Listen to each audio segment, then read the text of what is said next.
Right. And a lot of people are like, no, he did it because Puffy promised him money. That's utterly ridiculous. What do I know? Well, plain advocate, he is stupid enough to maybe do that because he has been speaking about he is so placing stupid. himself in the actual Come on, man. Wait, in your defense there, PBD might be the dumbest man in America. I've never seen anything like this. Correct. Who implicates himself? Who implicates themselves in a book? What's the most amount of money he could have gone for that book? $30,000? Like, you literally implicated yourself in a book. Then go on The Art of Dialogue or whatever it was. How much could they have paid you, Max, to implicate yourself kind of again? What are you doing? And then you go on Vlad, and then he actually goes on to Death Row Chronicles on BET. I mean, this guy is not joining Mensa anytime soon. This is not a genius right here, I have to say. The Chosen Project is a visionary saga that blends African heritage, biblical allegory, and mythic fantasy into a story of exile, revelation, and destiny. Through Enoch's journey, the series explores the battle between seen and unseen forces, inviting readers into a spiritual odyssey, both timeless and urgently modern. Available on Amazon.com and Kindle Unlimited. Check out The Chosen Project by A.J. Moore.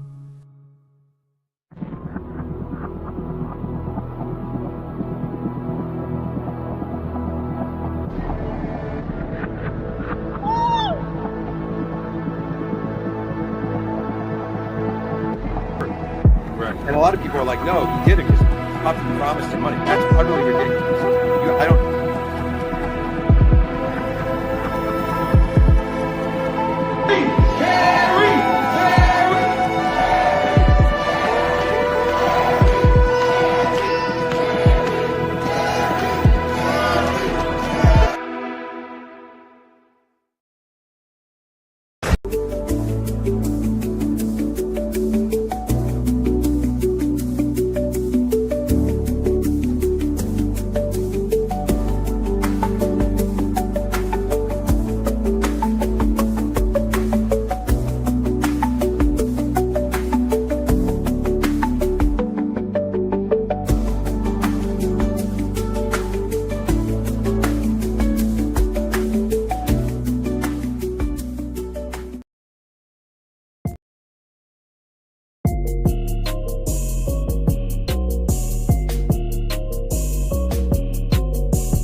Demand that I give a certain amount. How are you going to demand that? That's crazy. Say that you get more jobs outside of the Breakfast Club now without mentioning that you get them because the Breakfast Club is He wasted a half a year in the campaign. And so where she, again, matter of fact,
Yeah. Hey, yo, microphone check 1 2 1 2.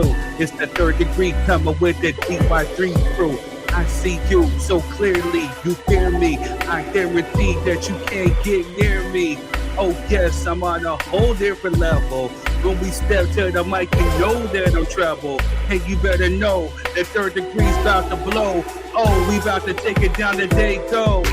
Yes, but I just bring it back. And if you don't know, this ain't no sneak attack. I got the LA Dr. Cats on, so you can see what type of ish that I'm on. Back to back champs, yes, you can't stamp that. Yes, we about to go ahead and just repeat that. We about to go ahead and do it big. If you don't know, guess what? Just stop the stick. But we about to go, yeah, we about to take it. Yeah, we about to go and make the whole world shake it. And you about to equate it to third stripping. That's just me, you can see I'm beat flipping. Stepping on the concrete, kinda like a beast. But yet when I say it, yes, I will feast on those that oppose it. Don't kiss my toes. We step up and we give your mama black roses. Oh yes, I just do it all in doses. Like I told y'all, man, they don't come close to the one that they call 3 y'all. And I'm doing it right now, a lyrical star. Yeah, we see you laughing, but you can't pass us. If you don't know, guess you better go and ask us for forgiveness. We're standing on business. We got method. Yes, we about to rip this. That's this. Putting on the makeup, she getting pretty. We about to go and start it, maybe about 6:30. Nah, we about to go ahead and do it right now. You see that I'm really that fluid, the most truest. Yes, the one that can spit. I be freestyling, wildin' on the serious tip. Coming straight from the IE, don't try me. Third degree, just signing out beats. Yo, what's good, y'all? What's good? What's good, man? Why you tell all that?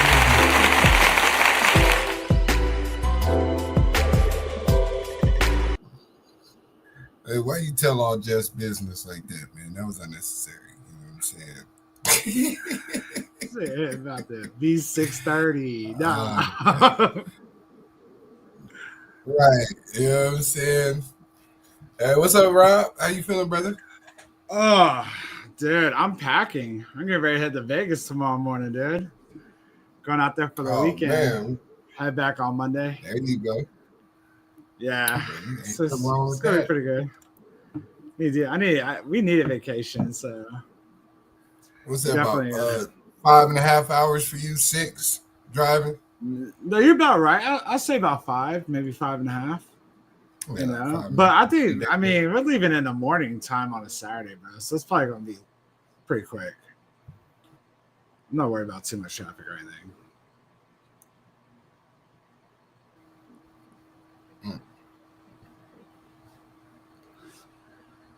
Okay. Your mic is not working, third. Just cut you off, bro, after that freestyle. Somebody cut me off. And then what time you leaving, man? Right. I'm leaving by 8 o'clock, man. Oh, 8 in the okay. morning. Yeah, so I don't think I'm gonna hit too much traffic or anything at all. Nice. I never drove there on a Saturday morning, but I'm assuming there's nothing there. I'm gonna give you a little secret, man. The best time to go, 5 o'clock, 6 o'clock. You be there by 9. You too early, bro. You're too early, man. Every time I drove up there, I left at like 4 in the morning. You know what I'm saying? By the time I got up there, you know what I'm saying? Traffic was just starting. While we here. I leave like 5, 6 in the morning to come back, but I never did that going up there. Right. So, but oh yeah, coming back gonna be ridiculous. Oh yeah, coming back. Expect what day you come back? Sunday or Monday? I'm coming back Monday. Yeah. Oh, it shouldn't be morning too bad. traffic. That's Sunday turn. Yeah, that's Sunday come back though, man. Everybody leaving Vegas on Sunday. That thing be ridiculous. Hey, so look, my brothers and my sisters stay out there in Vegas. They tell me the best thing to do: leave out of there before 11. If you're not out by 11, wait till after 7 o'clock, because if not, you're gonna be stuck in traffic. So, hey, I get up and get out. We get our little breakfast. We hit that road. We gone. I don't play around. Yeah, we're gonna be leaving by like 7 in the morning on Monday for sure. Between 6:37. Oh yeah, you should be all right. Yeah, you be good. Yeah, because we're gonna have like so much stuff to catch up on, dude. Right. It was so Dwayne. I see. Hey, thank you for finally making one. Thank you. Man, we got a good one to talk about tonight, y'all. We're gonna recap. We're gonna recap what we had. Our interview from last week. You know, I definitely wanted to talk about that. That was definitely a good one. The Michael Jackson biopic trailer just dropped. People are really talking about that, so I want to see what y'all 3 cents about that too. Also, too, we had elections this past week, and you know, and it looked like it was a sweep across the board, man. But what does this mean for midterms coming up? We'll talk about that for a little bit too. But like I said in my freestyle, go Dodgers. You know what I'm saying? They're back-to-back world champs. You know what I'm saying? We did that. We did it. You know what I'm saying? That was honestly probably the best World Series I've seen since Arizona and the Yankees. That's probably the best World Series. Everything could have won, and the World Series was in that one, dude. Oh yeah, yeah. I was like, man, what a series! I can honestly say the Dodgers actually earned that one. It was an ugly one. It was really, really ugly. You know what I'm saying? But we got it out there though. But you want to know what else is ugly too? No. Ratchet. He said no. I thought he's gonna come out with Celtics or something. I'm like, no. I mean, they stay ugly, you know what I'm saying? But we're gonna go ahead and get into some ratchet news, and we'll be right back. What's good, y'all? It's your boy Third Degree. We're back with more ratchet news. Well, some of it's ratchet, some of it's not, but we still gotta speak on it. So let's go. What's good, y'all? Kicking it off. Shout out to my back-to-back championship winning World Series Dodgers, you know what I'm saying? Like, it was a crazy weekend, crazy game, but we got it done, and we're back-to-back champs, and that's all that matters, you know what I'm saying? And of course, social media did not take long to troll Drake with the loss, you know what I'm saying? So, it was crazy, man, crazy. They were saying that Game 7 was the most watched MLB game globally in 34 years. And fans are already urging the Dodgers not to visit Trump. So, hey, man, let's go ahead and get into some more of this ratchetness. As you know, it was Halloween this past weekend. So, shout out to the ones who dressed up in some killer costumes like, you know, Jonathan Majors Megan Goods. This one's right here is hot. Wendy Raquel Robinson as Glorilla. That was like, they're like twins for real, for real. Lotto dressed up as Lil' Kim for Halloween. Killer, she killed that one. Sierra as Michael Jackson, Remember the Time. This was a killer too. But the ultimate one for me was Kendrick Lamar dressed up as Tupac all year long. Especially the way he's been winning against Drake, man. Drake just can't catch a break. But shout out to everybody who participated. Moving on. Sending prayers out to Big U. It's been alleged that one of his sons has been, not even alleged, but one of his sons is unalive. So we're sending our prayers, thoughts, and healing energy out to Big U. Moving on. Detroit cop shows up pantsless to a virtual court hearing. Judge and viewers left shocked. I mean, I would be too. He's trying to get people to sneak peek. All right, moving on. Oregon man driving a stolen car crashing into another woman driving a stolen car. What are the odds, right? All right, moving on. We're going back to MJ. MJ tops the list as 2025's highest earning as late celebrity. You know, he's always going to top, right? And especially what's coming up next. But moving on. In a weird twist, Charlie Kirk's widow says, no one will ever replace my husband, but JD has some similarities. Weird. Moving on. Looks like the ratchetness is really about to kick up. You might not even need me, or maybe he can come do the ratchet news for us, but Blueface is back outside, and we already know Krishan Rock is not that far behind, right? Moving on. Keith Lee receives hundreds of offers from businesses to support his trending holiday food giveaway during this government shutdown. People's health SNAP benefits are being affected, so shout out to Keith Lee for that. I want to interview him, get him on the show. All right, moving on. Speaking of Glorilla, she surprises her father with a new Jaguar at his retirement party. Shout out to her, man. She's just dope. Good energy. Moving on. Oh, shout out to Miss Jess, my lady, rocking that Dodger blue. I see you. Wow. Moving on. The Raiders traded Jacoby Myers to the Jaguars. I guess if he didn't want to stay, then good riddance. Peace. Moving on. Bad Bunny faces backlash as petition tops to 100K to replace him as 2026 Super Bowl halftime performer. Good luck. Moving on. Well, it just goes to show that, you know, what MAGA despises more than a chocolate colored person is a Spanish chocolate colored person, right? But moving on. They're saying give this trio a nickname, and I say let's call them Miracle Whip because these boys are cooking. All right, moving on. Black MAGA supporter who Trump never acknowledged loses election for governor in Virginia. Well, teaches you when would these dumb niggas ever learn, right? Moving on. DJ Premier slams people who violated privacy at D'Angelo's funeral. I feel him on that one though. All right, moving on. Why are they saying that she looked like Florida Evans? Moving on. Man went 2 decades without speaking to his wife after an argument, raising 3 kids in silence until she finally said sorry. That's the next level of petty, right? But I feel him on that one. Moving on. Stefan Diggs is confirmed as the father of IG model's baby while expecting a child with Cardi B as the ratchetness continues. All right, moving on. It's being reported that morning intimacy before work makes men 70% more productive at their job. So women, get to treating your man right before he leave to work, all right? Moving on. Roy Wood Jr. reveals he found the descendants of the family that enslaved his ancestors and is coming to collect. I'll pull up on their effing house, as you should. Reparations, right? Moving on. Inventor of the Super Soaker finally received $73 million in royalties after 21 years. Salute to that king. Moving on. It's saying that Jay-Z's paternity case with Ramirez Sathwa, I don't even know how to say his last name, has been shut down after a 10-year legal battle and can never be filed again. I don't know. Does he look like Jay to you? I don't know. What does this say? Moving on. Billionaire Mackenzie Scott gifted another $38 million to Atlanta Spelman College, making it $387 million in donations to 8 HBCUs in the last 30 days. Salute to her. Moving on. Trump says the U.S. is preparing a military action in Nigeria, guns ablazing, whatever that means, right? Moving on. 2026 Grammy Awards Best Rap Album nominee. We got Clips, Glorilla, JID, Kendrick, and Tyler the Creator. This is going to be a tough one, but I think Kendrick got this one. If not, then it might be Tyler or the Clips. But hey, moving on. Because speaking of Kendrick, he leads the 2026 Grammy Award nomination. So shout out to him, King Kendrick. All right, moving on. Y'all better stop playing with Cowboy, Cowboy, Nipsey Hussle's home. We have to sleep somebody for talking reckless and trying to get some clout. And it did not end well for homie, you know what I'm saying? Just sleep. Just sleep, man. Yeah, quit playing with these people. He is a real one, you know what I'm saying? So moving on.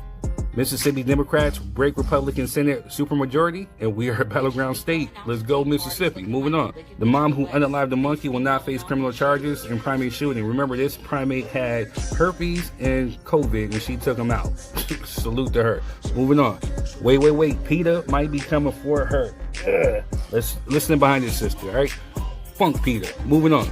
Sources tell notice that Marjorie Taylor Greene wants to run for president for 2028. Stand down, Outbreak Monkey. Stand down. We don't want you. All right. We already got one dummy in office. We don't need another. All right. Moving on. Ohio bank robber allegedly stole 401 bills and asks police if he can keep the stolen cash for jail commissary. Crazy, right? Moving on. Yo, they got to stop with this. They wildin'. Moving on. Russell Simmons quietly settles 3 out of 6 women in ongoing misconduct case, still owes $8 million to others. It's crazy. We'll keep you posted, updated. Moving on. Diddy caught sipping homemade booze at Fort Dix prison. The caption is just wild for it, right? Last but not least, they finally dropped the trailer to the Michael Jackson biopic, Michael, and fans are talking. There's excitement around it. Man, I can't wait to check it out. Yo, let's see. Let's go. Anyway, I'm your boy Third Degree, and that's been your Ratchet News. Enjoy the show.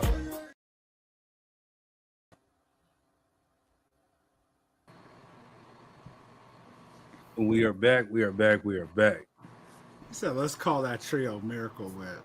Wow. Hey, crazy work, right, Rob? Wow. Crazy Yeah, work. that's wow. Crazy work. Oh my Only God. Thursday. Or Clearwater, you know what I'm saying? Clearwater or something. Clearwater. Wow. That was kind of bad. Oh, man. All right. That's Hey, yo. Well, welcome back to Drop Your 3 Cent. That was the Ratchet News. If you guys are just tuning in, I'm a fool. We all know this. This is where, real conversation meets real culture. This is your Friday night. You could be anywhere out in the world, but you right here with us. You know what I'm saying? So we appreciate you. Make sure you guys are hitting the like and the share button. If you guys are on Facebook, we see you. Share. Hit those emojis, the likes, the laughs, all that engagement is key. If you guys are on YouTube, make sure you hit the like, share, subscribe button, and the notification button. We see you. Don't be afraid to comment. You know what I'm saying? Drop your comments, drop your thoughts in the comments. We will try our best to respond. You know what I'm saying? But if we're going with the flow of the show, we're going to make sure we showcase it on the screen. And, you know what I'm saying? And we'll respond and give our thoughts to what you're saying. But everybody's going to be represented here. So hopefully everybody's having a good day. All right. Yes, sir. Well, what do you see down there, Rob, besides the Miracle Whip brothers? You know what I'm saying? That So another the outbreak monkey. Hold on. So this is I've been watching that, right? Because I watch a lot of fake news on both sides and see what try to keep up what's going on. And she is gonna be pushing for that, but it's crazy because I watched last week's episode with Bill Maher and she was on there. And like I was like, oh, she's on national TV. What's it this dumbass has to say? You know, like, man, did they do a number on her? Like, she has been dumb, bro. And she was so polished. Like, holy shit. She says she was a conspiracy theorist, owned it, but actually sounded smart by saying it. Like, it was crazy. She was over here just saying, you know, like she was throwing Trump under the bus, but not really throwing him under the bus. And Bill Maher was gaslighting her, like, yeah, you're the only one I wanted to speak up. No, encouraging her to say more. And surprisingly, she caught that. So I was like, what? My rebuttal to that, we've seen it all before. You know what I'm saying? I'm a huge fan of the Shaka Zulu movie. You know what I'm saying? I'm not going to get distracted by the shiny object and put my hand in that gourd to go try to get it or the trap. You know what I'm saying? Like, I didn't seen it before. She's a certified dummy. You know what I'm saying? Like, it's to me, the presidency used to hold such high regard, such high esteem. And it seems like now anybody can run, especially these folks who got these conspiracy theories or, you know, I was touched by an alien last night, you know, was flicking on my big toe, you know what I mean? And people running with it. The narrative is just gotten really just stupid and remedial, you know what I mean? For me. So when she was talking, I was just like, bullshit. No, I get it 100%. But I will say, you know what I'm saying? This wouldn't be the first time that the American public been sipped some Kool-Aid and, you know, and reaped the benefits of sipping said Kool-Aid. So, yeah.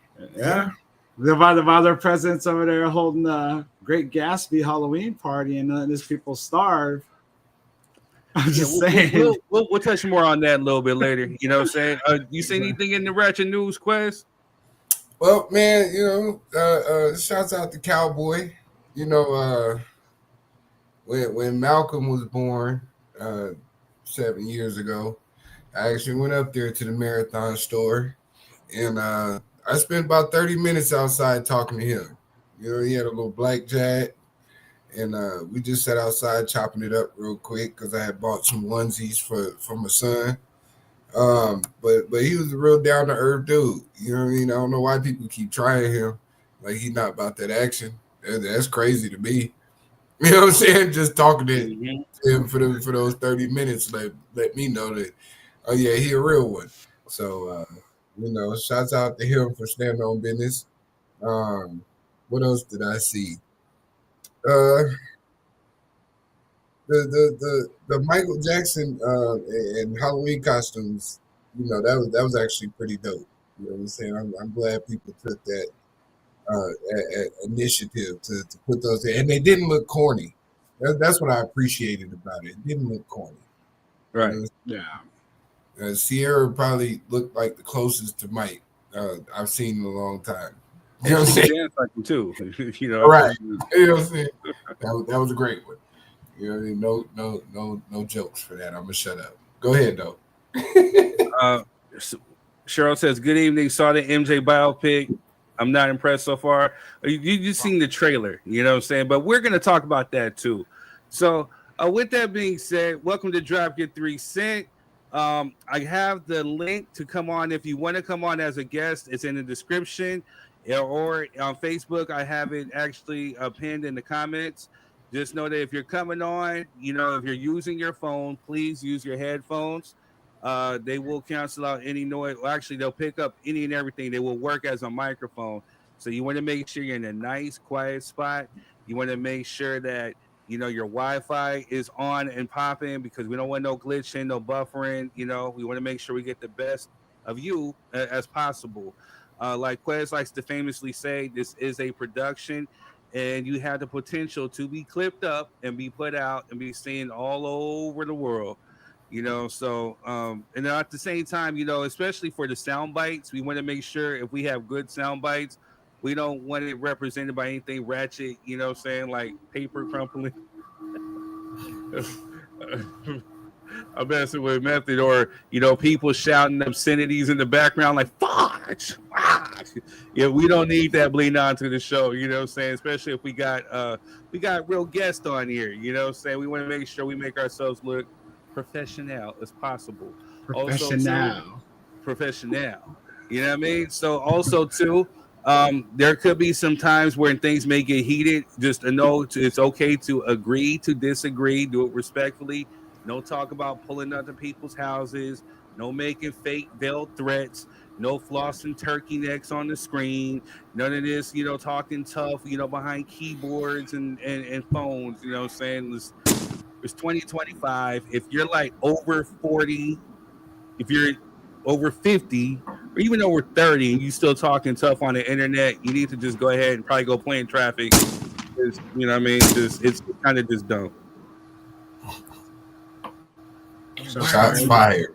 Shots fired. I'm just saying, man, just time to grow up. You know what I'm saying? You can't be 40, 50 years old talking about, keep it real and gang banging in the same breath. Motherfucker, you should be probably focusing on your grandkids or your great grandkids or your children, or maybe your retirement checks or your jobs. You know what I'm saying? Just none of that.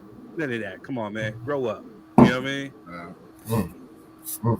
Well, let me stop, because there's some 50-year-olds who are not necessarily grandmothers. I seen some 30-year-old grandmothers, so I'm not just subjecting that to the 50-year-olds. Let me just clarify that. You know what I mean? You got children, grandchildren, great grandchildren, nieces. You know what I'm saying? Just nah.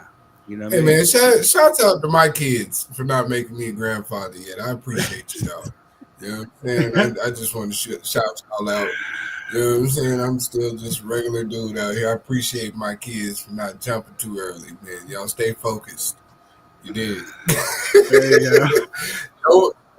Don't be silly. Wrap that willy. You know what I'm saying? Appreciate Don't be silly. Wrap that willy. We got frozen on your screen. I don't see us frozen on here, man. So, Dwayne, if you're watching, just go ahead. Exit out, come right back in, and you should be good. I don't see it frozen on here on mine. Oh, it's freezing. It is freezing? No, I'm joking. I'm joking. But yeah, I always have the YouTube up so I can see what's going on. Me too. In real I got time. YouTube, I got Facebook, I got it all popping. I feel like I missed something on there. But as far as the house rules, no, we good, man. They should know it by now. This is family in here. They know what it is. To the new ones coming on, you know what I'm saying? To the new ones. Just again, it's all love. This is Friday night, you know what I'm saying? We come here. This is your escape. I know you probably had a hard week at work. That's what I'm talking about. The 30-year-olds, the 40-year-olds, the 50-year-olds probably had a hard week at work. This is your unwind time. You know what I'm saying? 60-year-old, you just come through, laugh, joke, high, cry, mad, whatever it is you want to feel. It's okay to feel this. It's a safe place. You know what I'm saying? But just know that it's just all love. And again, we can agree to disagree. If you get too disrespectful, we will put you backstage. If it's still hot, then we just got to get you out of here. You know what I mean? Because we're just not on that. But other than that, you know what I'm saying? Just have fun. Enjoy yourself. Yeah, just enjoy yourself. We're going to run a few ads. And then, we'll be right back and we'll start the show.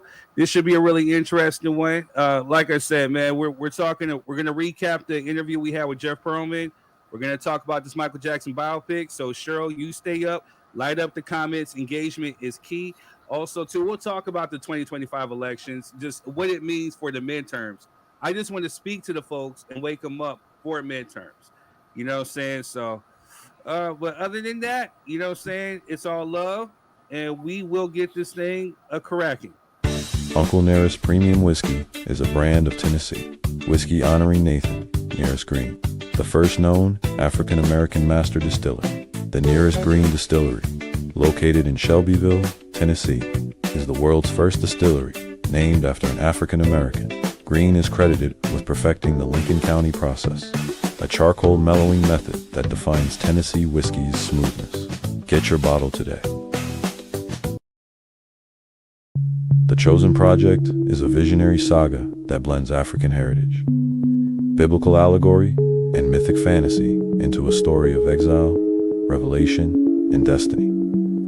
Through Enoch's journey, the series explores the battle between seen and unseen forces, inviting readers into a spiritual odyssey, both timeless and urgently modern. Available on Amazon.com and Kindle Unlimited. Check out The Chosen Project by A.J. Moore.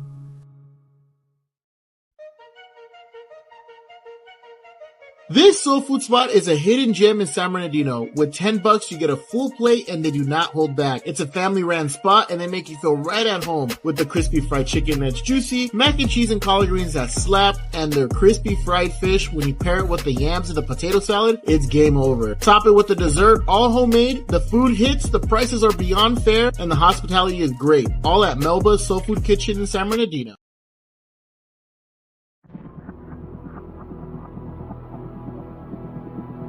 I know you've been waiting a long time for this.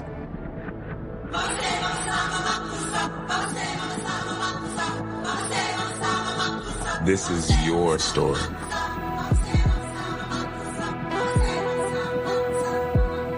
Honor your past and embrace the future. That's what people want.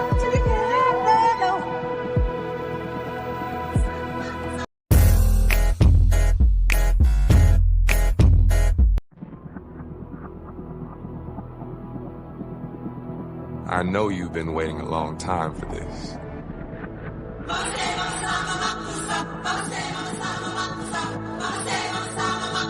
This is your story.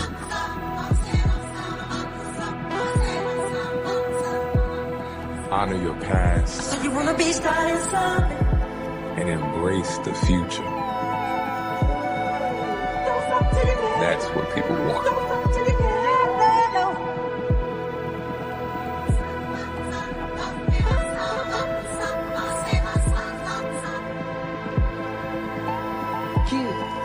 Can you lower the lights for me, please? Okay, but remember, in here, keep those feet still, my man.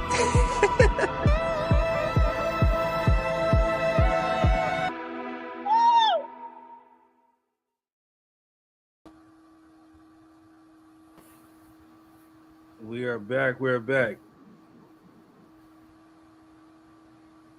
Hey man, I'm kind of excited to watch that Michael Jackson joint. You know what I'm saying, man?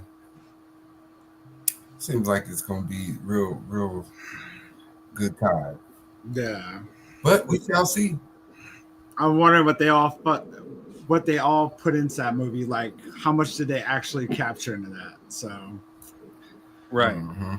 I mean, when they did the Bohemian Rhapsody one, you know, when they got to detail how, you know, homeboy was he didn't want to be known as Arabic and he lied about his nationality, all that. I think they would put that in there. So I'm curious to see how much they put in this. Right. Make sure you guys are hitting the like, share button, please. Hit the screen, tap the likes, the loves, any emojis, whatever you feel. Cheryl says, what years are they covering? I believe they're covering, you know, from the Jackson 5 up until a certain point. I'm hearing rumors that, you know, that there might be, it's a two-parter because, you know, Michael Jackson's life was so grand. You know what I'm saying? Like, you can't just put it in like 2 hours and call it a movie. So depending on the success of this movie, if it does good, then they're going to come out with a part 2. Okay. So I hate sequels. I'm not gonna lie though. You know what I'm saying? I always feel like when they do a sequel to something, it's never as good as the first one. We can only think of like a couple sequels that were actually good. unless it's The Godfather, Bad Boys 2. Yeah, there's a few, but I'm talking about like real life biopics. You know what I'm saying? You know what I mean? The real life biopic, it's not gonna come off well in two parts. I thought they would have did like a series on this, like Right. something like on FX because they do so many good ones. I thought they would have Amazon Prime or something. Made like a whole season of it. MJ is too big. He's too big. They still might, but he's too big for it. Like, truthfully, I don't even know why they're playing around talking about, if it does good numbers at the box office. Michael Jackson's about to single-handedly save the film industry as far as like the theaters go, because people are going to flock to the theaters to go see this. They're going to be dressed up, the music, everything. Like, as I've been to a few of these MJ celebrations, especially around the time of his passing and his birthday, folks go to his graveyard, you know what I'm saying, or where he's laid. They'll sit up there, they bring music, they dance, they go to the Star out in Hollywood. And you got to think, and I've seen people from all over the world, from Japan to China to Europe, you know what I'm saying, from Florida to, so this is going to simultaneously just bring in just nothing but revenue, and they're going to come out with a part 2 for sure. No disrespect towards Michael, he's great. I just think the movie industry is dying. I don't think no one can. He's going to save it. Save it for a time period because again, what was the last movie that kind of helped the movie industry? Oh, Sinners. Sinners kind of did. I think the last movie to really bring in money like that was Endgame. The Avengers Endgame. Oh yeah, Marvel. Yeah. Don't get me wrong, Sinners did good, but it was also on Amazon a month and a half later. Yeah, that's where they're going at with now, dude. And like, I just took my daughter to go see Black Phone 2. It's on Amazon right now. Wow. Hey, so they're pushing them fast. That's just the industry right now. That's what they're moving at.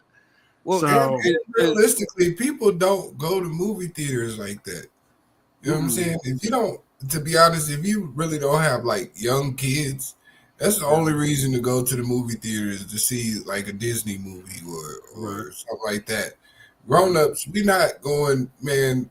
People be watching all the Tubi movies. They're horrible. Not all of them, but I'm just saying, like, I mean, they're wild. There be people at home watching goddamn on Tubi movies all day, and Amazon Prime, and you know what I mean. It's just too many different venues and avenues for you to watch stuff. You don't have to wait or go spend $100 for two people at the movie theater. And a lot of people don't want to. As good as this movie is, I don't want to sit through 3 hours or even 2 hours of a movie without going to take a puff break. At least. I know you can't worry about third. I'm just saying, like, no, for real. Hold on. Cheryl says, hold on, and we got to acknowledge we have the queen in the building, the queen of the show. Hey, Miss Jessica. What's going on, Jess? You done, Jess. He did say about 9:30. You about on time. You know what I'm saying? What? Yeah, he told on you already. He said you was in there putting your other face on. Wow. At first. Wow, no, that's not what was going on. I'm just messing with you. How you doing, Jess? I'm doing all right. Glad it's Friday. Amen to that. Yes. Well, amen to that. Well, getting back to you, Cheryl. Cheryl says, as an OG Jackson 5 fan, I hope they tell the truth of the early years. And I got to ask you, because I got to play advocate a little bit, Cheryl. What is the truth? She want to hear about them whoopings. You know what I'm saying? Cheryl want to hear about the whoopings and that pet rat. You know what I'm saying? That was Cheryl on. I'll tell you what I want to hear about. What you want to hear? I want to hear about Dirty Diana. Oh, Well, yeah. what's the rumor behind that? That. I want to hear about Dirty There's a Diana. few theories on that one. Yep. Look, she said yes. Yep. Well, that she did also say movie theaters have gotten out of control with prices. Very true. Very true. You know what I'm saying? But I'm old school. You know what I'm saying? Like, I'll pay for one in movie hop. You know what I'm saying? And I'm bringing in all types of food. Huh? I said, listen to you. Yeah, pay for one at movie hop. Oh, they just started this one. I'm gonna go on this one also. Right. You know what I mean? So, I bring in my food. You know what I'm saying? I might go get me an Alberto's burrito or something that I can put in my pocket. You know what I'm saying? Gonna watch it in June then if you want movie hop.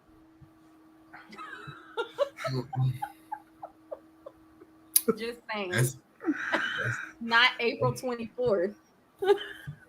What's April 20? Anyway, you know what? You get on my case. That's the date the movie comes out. Yeah, I know, but you said watching it in June. The movie, I don't know what you're trying to get at. Because you can't movie hop. She's saying she ain't going that first day because it's gonna be ridiculous. Oh yeah, you're right about that. I'm sorry, it went over my head. You would have thought I was $5. Don't worry, I got you, Jess. I got you, Jeff. Don't trip, man. But yeah, so it is gonna make a lot of money though. I would have to go to a luxury movie theater to watch this one. Like, I'm talking about where they bring your drinks, like, get as comfortable as possible, because it's gonna be a long movie. At least that's what I'm assuming. For sure. Long. Well, I'm they got one out here in Atlanta where you can lay down. You know what I'm saying? And you can order real food and stuff. It's called. Yeah, they got one out here in Atlanta. Yeah, it's called my living room. They got. I don't know if I'm gonna spend that on watching Mike. You know what I'm saying? I don't know about all that, but I might go see something over there. But third, you heard about the stories or about Dirty Diana, the song, right? Nah. Well, I mean, I've heard so much throughout the years. You know what I'm saying? So you got to kind of give me a refresher.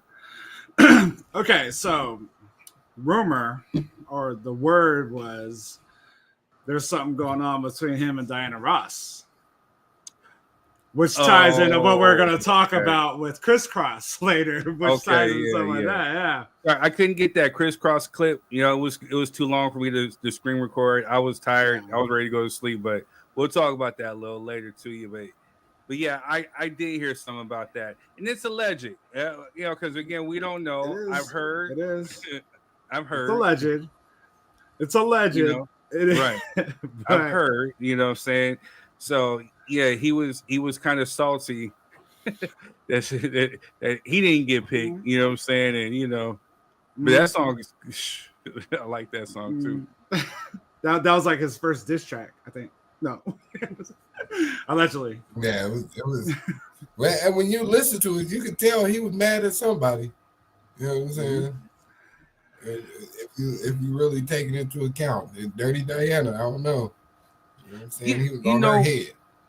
True, but Rob brought up a valid point. You know what I'm saying? And even you, Quez. I wonder. You know what I mean? Because again, this is a movie from the estate. You know what I'm saying? Also, I gotta be careful a little bit. I definitely have like Michael Jackson's family on my Facebook right now.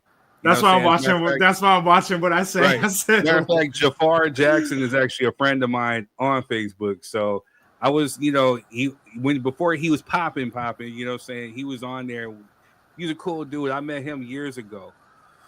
But it's the estate, you know what I'm saying? So of course they're gonna make sure they put him in the best light. Me as an MJ fan, just like even with like Tupac, you know what I'm saying, or whoever, I want the real. I don't want the fluff. You know what I'm saying? I don't want the, oh man, there he goes with elephants and put him on this high pedestal.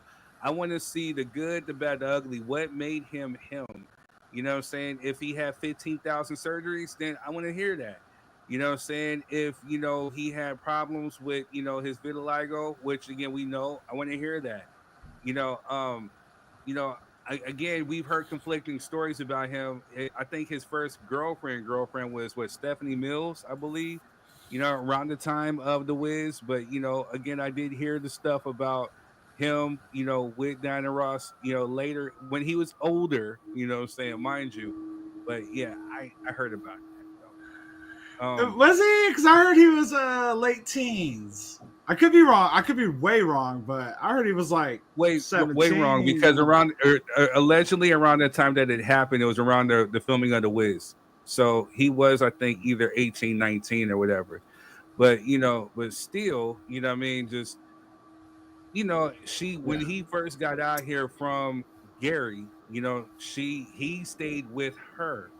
I think it was him and Marlon or something. But yeah, he stayed with her. So it just, you seen him go from a little boy up into this, what I'm saying? And I don't know, but Diana Ross was I allegedly, what I'm saying, Eddie Kendrick, Barry Gordy, what I'm saying? Like, she was who was Diana Ross' husband during that time that Michael was staying with her? I don't think she was married at that time, bro. I think exactly my point. She was getting them cheeks clapped. She's getting them cheeks clapped. No. Not at that age. Did she get the heel kick? She get the heel kick with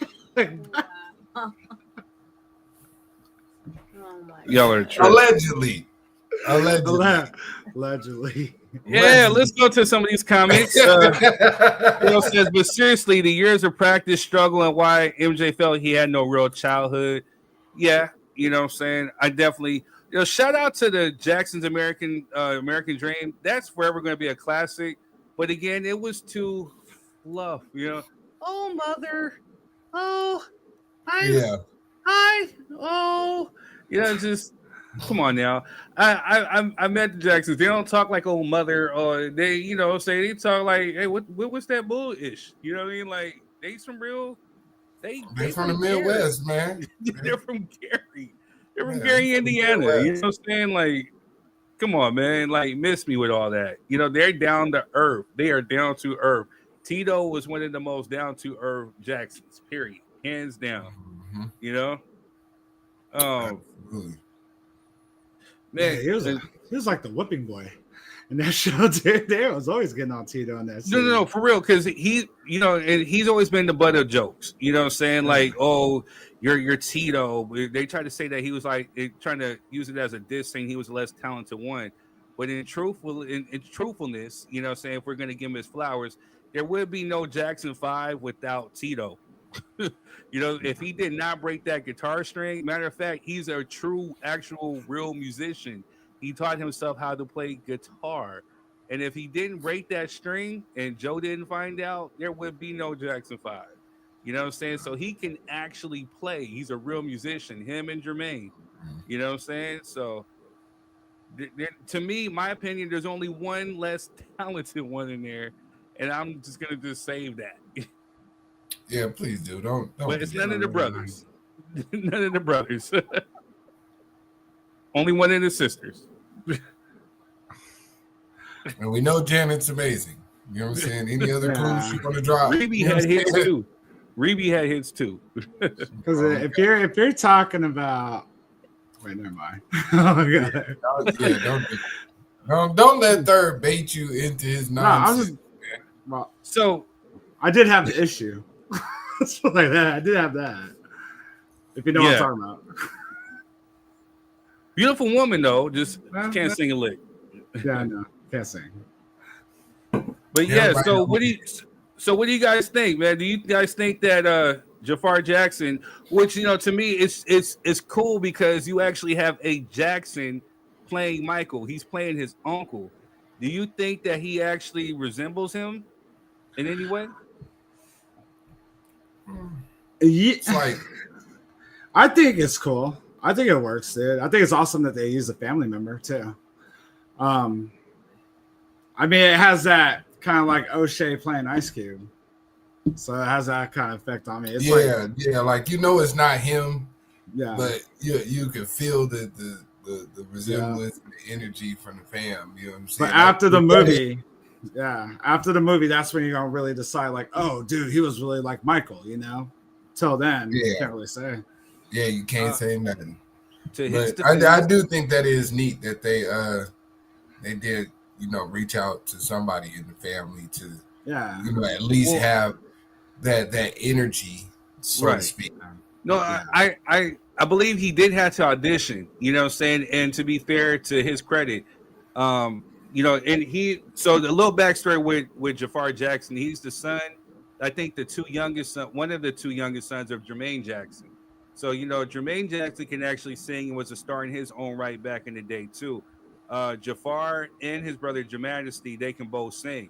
But Jafar, he's a good dancer and he can sing, and he was making his own noise too. So, as far as the dancing and all that stuff, he definitely has the genetics. So my thing is, can he act? You know what I'm saying? And that's what Rob is. Yeah, I agree with you on that one. We're gonna have to wait to see about the movie to see how he did. But as far as like some mannerisms, and he definitely got some mannerisms nailed down. I mean, because again, that is his uncle. You know what I'm saying? And right, I'm pretty sure he had to audition like he didn't have the insider track. You know what I'm saying, to get the job, bro. Come on. Hey, man. Third, was he the one in the 3T group, or am I tripping? No. That time? Okay. 3T was Tito's sons. Okay. Cheryl said Jafar's nose is too big in the later years. Yeah, I've seen that one.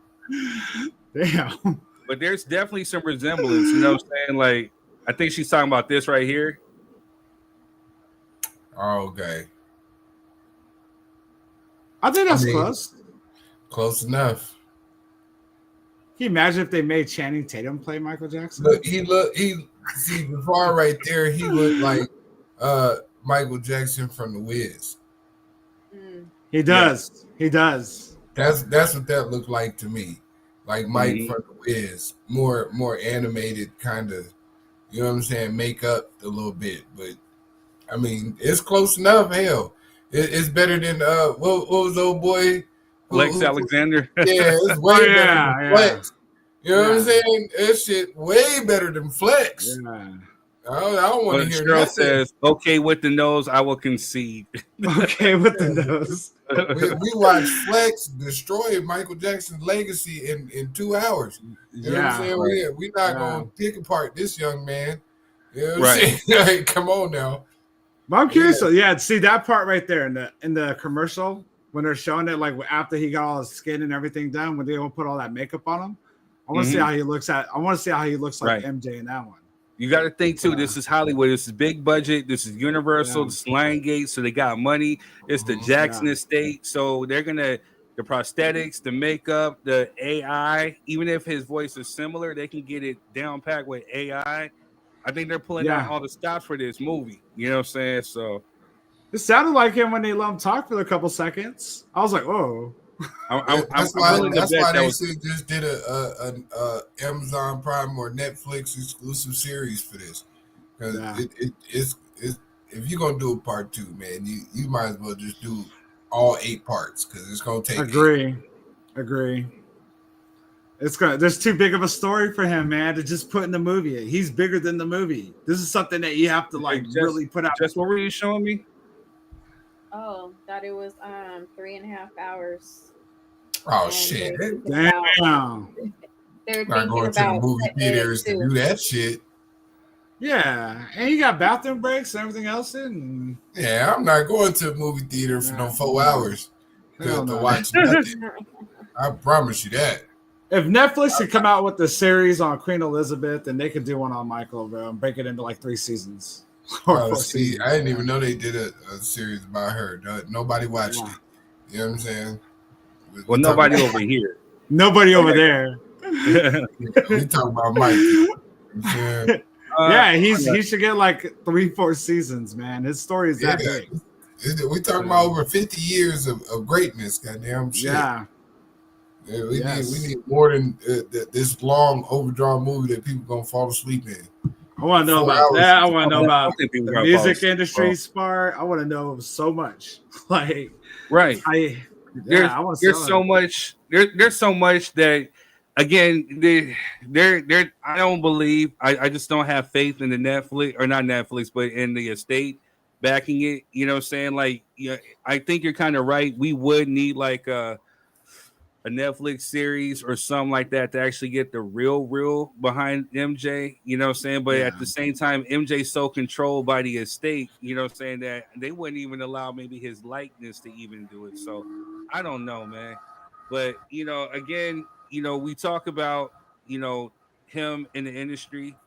I've heard stories, you know, saying he was young, you know, there's executives. What happened? Nah, I'm laughing at Cheryl. You know what I'm saying? I felt her on that one. Cheryl says studios know better. They should have about 8 or 2 hours. I'm bleeding into the show.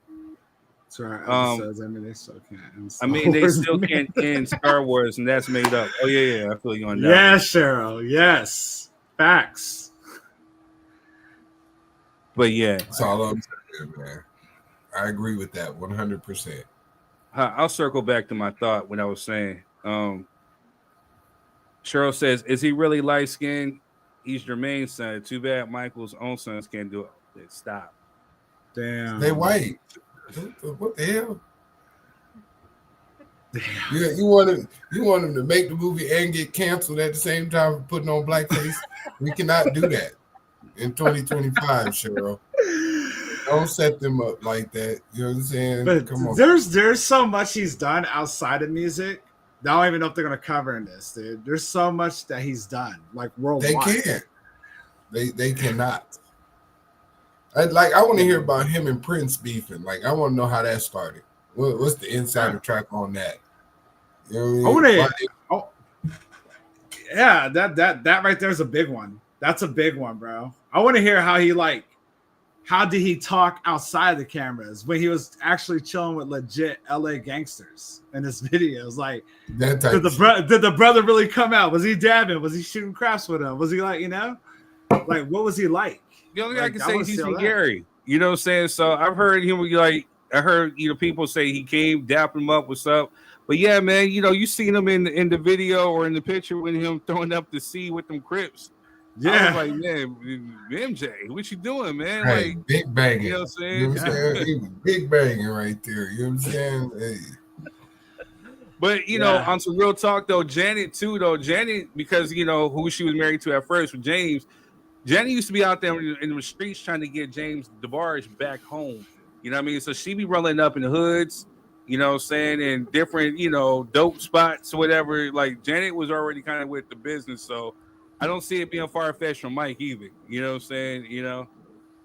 Allegedly. That's the allegedly. And we gotta tell Jeff to start a whole new book. You know what I'm saying? Get out here and talk to these that people. One, man. You know what I'm saying? Jeff, get out here and talk to these people, man. I think that's your next biography is MJ. Give us the real on that one. You know what I'm saying? Like, yeah, we need that. You know what I'm saying? We need you to tap into it. Might really take him 10 years. Yeah, there's a lot of people you got to interview. Hell but yeah. But as far as MJ and Prince, I think it was rivalry. Like the origin of it, I believe, MJ was like hotter than fish grease. They were at like a James Brown show. James Brown had MJ come up, and I think you've seen that clip where MJ did this little singing and he danced and they had the crowd going hype. So MJ being petty, it was like, hey, there's Prince here. James Brown didn't even know who Prince was. So he said, Prince, come up to the stage. So Prince came up literally on his bodyguard's shoulders, got on stage, didn't sing, he just played. He did like a little riff or something like that. And then he tried to hang on to a prop and almost fell off. You know what I'm saying? So he never forgave him for that because of the fact that, James Brown was his idol too. So, Quincy Jones, this came out of Quincy Jones, said that I think Prince tried to run over MJ after that. You know what I'm saying? So, you know what I mean? Like, Prince was supposed to be on Bad. He rejected it because he didn't like the line, your butt is mine. He didn't, right. He didn't get on We Are the World. You know what I'm saying? And yes, they were trading like this, like little. They were shooting subliminals at each other. Yeah, because MJ on Invincible had a song, he may buy you diamonds and pearls, but he can't do it like me. And then Prince came up, well, like I'm singing and I didn't have to get a nose job or to make my voice get higher. Like they was really, really competitive. Yeah. See, Well, they put that in. Like that could be in a series. That's an important story, man. You know what I'm saying? That's a very important storyline right there. Because that was a debate growing up. I'm not sure about y'all, but they were always saying like, "Oh, yeah, Prince or Michael." Absolutely. Sorry, I was always a Prince fan. No, there's still that debate. Like even after MJ died, people tried to have that debate.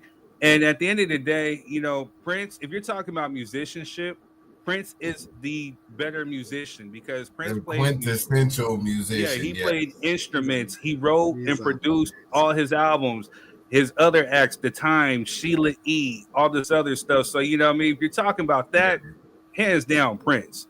You know what I'm saying? And, you know, more so for us in the urban vote, they definitely feel Prince a little bit differently. MJ, if you're talking about entertainer, MJ was that dude, though. You know what I'm saying? You're talking about from 8'9", who can sing. You know, he took a Smokey Robinson song and flipped it. What was that? Who's Loving You? You know what I'm saying? Yeah. Where they thought he was they literally thought that he was forgive me for saying this, they thought he was like a little person, like a midget. You know what I'm saying? They thought that he was just a grown man already. And then he took that, he can dance his butt off, he can sing, he can write, he can produce. And you know what I'm saying? And his shows were just, you're talking about entertaining though? Yeah. I definitely got to say MJ hands down. That Pepsi commercial was crazy too, dude. Steve says, Prince, without a question, I will die on this hill.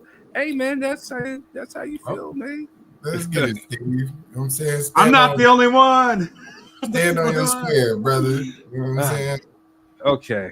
Cheryl, you starting stuff. I want to know why MJ named his son Prince. I can actually answer this one. He was being petty. You know what I'm saying? That's why. MJ named his son Prince because that was the name of his grandfather. You know what I'm saying? His maternal grandfather. So, but essentially, though, that's not Prince's actual name. It was a nickname. His actual name is Michael Joseph Jackson Jr. The actual person whose name is Prince is Blanket. Blanket's, that's his real name is Prince Michael II. That's facts. But she didn't say which son. She just said why. You know what I'm saying?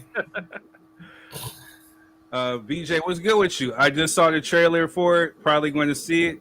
Oh, yeah, definitely. You know what I'm saying? It's without a question. You know what I'm saying? I don't know what Jess is doing around that time, but whatever plans we got is being canceled. We will be there. You know what I'm saying? Like, for 3.5 hours. 3.5 hours. They cut it in half, basically. Yeah. Oh, okay. Well, shit. Thank God. He did not cut it in half. They can't fit that, dude. MJ had his audience loyalty from his childhood. MJ equals entertainer, Prince music. Yeah. But see, you know, Michael produced too. Like a lot of people don't give him his credit. You know, he wrote and produced Billie Jean. It's one of these things where we're talking about. No, it's not 3.5 hours, BJ. It was originally that they cut it. So again, if this film does good, the first one, then they're gonna have a part 2, which we already know it's gonna do good. It's gonna sell out globally. He is a global icon. And it says the second film isn't confirmed yet, but the team is working to deliver more Michaels soon after the first. Anyway, you think honestly, you think it's gonna sell like that? Honestly, yeah, globally, yes. I'm not saying, but you think all the MAGA people are gonna go see it, dude? So, all right, for those tuning in, let's break it down. Let's have a real conversation about this. All right, so for the Facebook folks, I see you. I'm going to respond to you in a sec, and you know, type. Make sure you guys are hitting the like, share button, tap the screen for the likes and the shares and the loves. YouTube community, come on and let's have this honest talk about it, dude. So let's look at the facts. All right, MJ just got named top unalived celebrity of 2025. He's had that title since he's died, since he's been unalived. You know what I'm saying? Since. So when I tell you that, you know, I've been places to where I've seen it. You know what I'm saying? Like there are Amazon tribes who don't necessarily speak English, but they know who Michael Jackson is. You know, so the reason why he even had that tour, that he was starting it out in London, because he was already tired of the U.S. as far as the press goes because they ate him up, the wacko jackos, the pedophiles, the this and that, whatever. So they knew at that time, like, hey, where is he still loved? He's still loved big time in Europe, Japan, Africa. So wherever you're talking about Muslim states or countries, they're going to show this. It's definitely going to hit the $1 billion mark. I guarantee you. But even still, the small few in the United States that hated on them or had something to say is really a smaller few. I'm telling you, man, I've been to some of these MJ events. They do not play about him at all.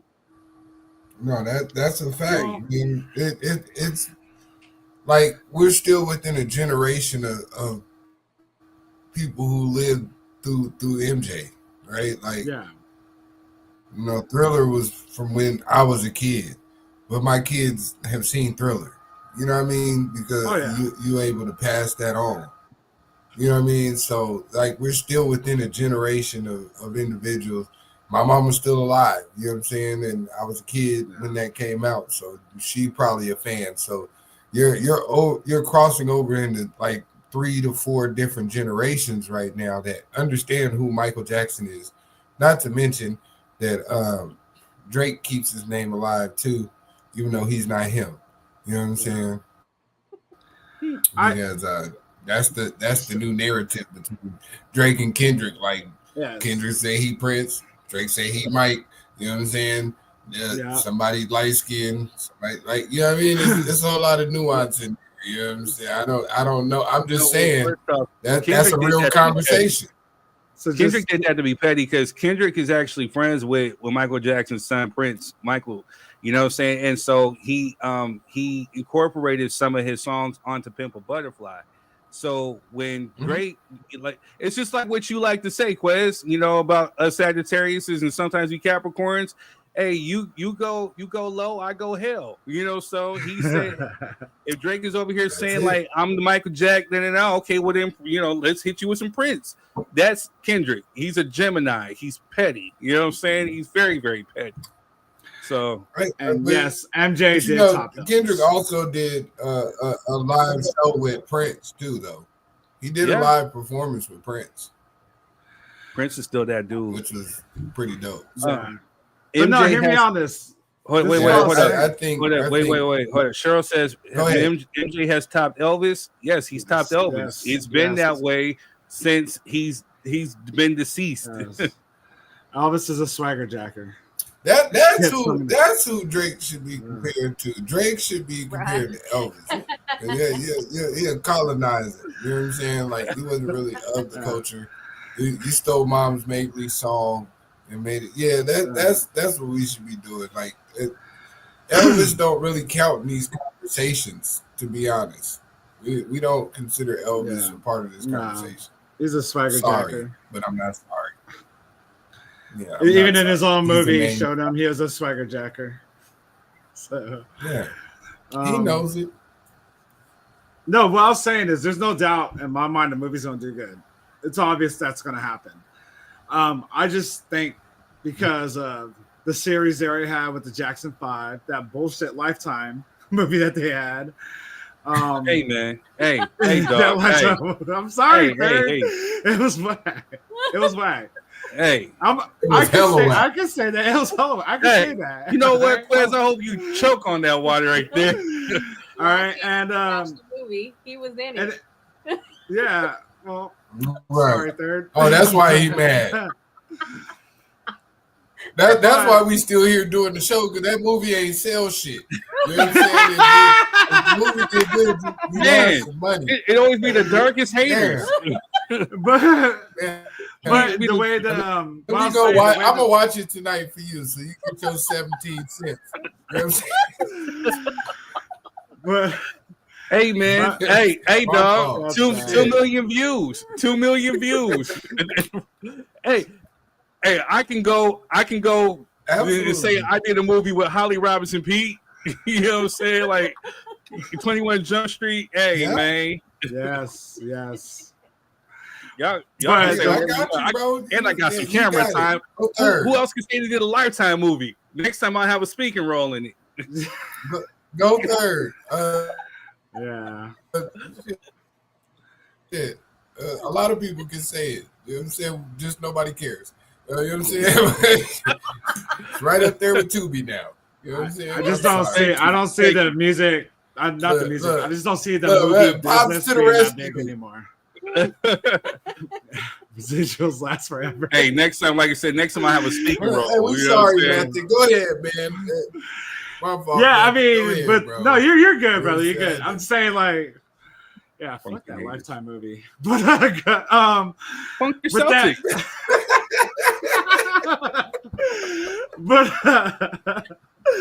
but I mean, considering those two things, but not just that, just the like I said, where the movie business is in general. I just don't think it'll get those numbers because of where the movie business in general. It will.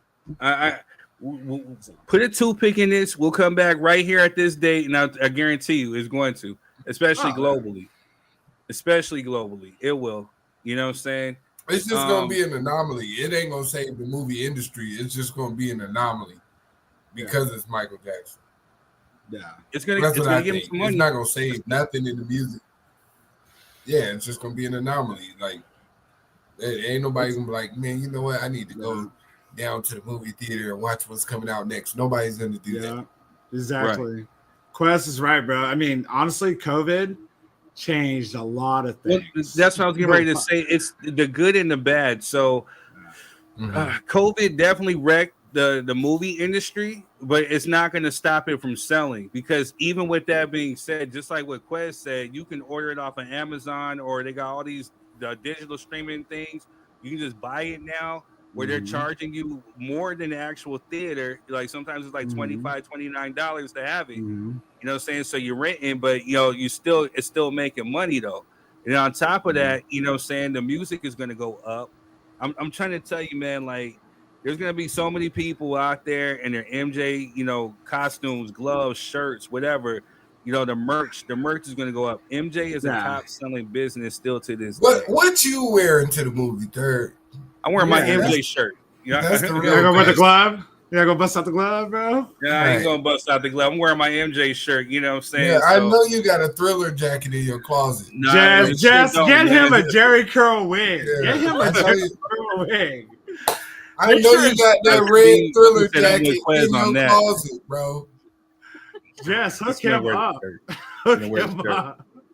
Yo, that same shirt, you know what I'm saying, got me. I got, like, again, my encounter with the Jacksons, they were performing out in Camazon. You know what I'm saying? Me and my cousin rolled through. We walked. As soon as we got through the casino, we got escorted up into the venue with 3T, one of the dudes from 3T, and one of the younger sons. But right when I walked in there, that was Jaafar standing there with Your Majesty. We walked down. There was like 2 rows of nothing but just Jacksons, and then afterwards, that same shirt that I'm going to rock to the theater was what had Jermaine coming back, shaking my hand, and Jackie, and they're showing me love for that shirt. So that's the shirt I'm going to rock. You know what I'm saying? Right. So they gave you that from Lifetime, or you just made it? No, I had that before Lifetime, sir. I'm just asking. That was a genuine question, man. I wasn't, man. Shots fired. I was asking, bro. You know what I'm saying? Damn. I think you should rock the wig. I think you should rock the wig, bro. You should. Come in looking like Pinky. If I go, I'm gonna go as a scarecrow. That's what I'm gonna go. You know what I'm saying? I'm gonna ease on down the aisle. You know what I'm saying? Let me get to my seat. Oh yeah, I can't. Hey y'all.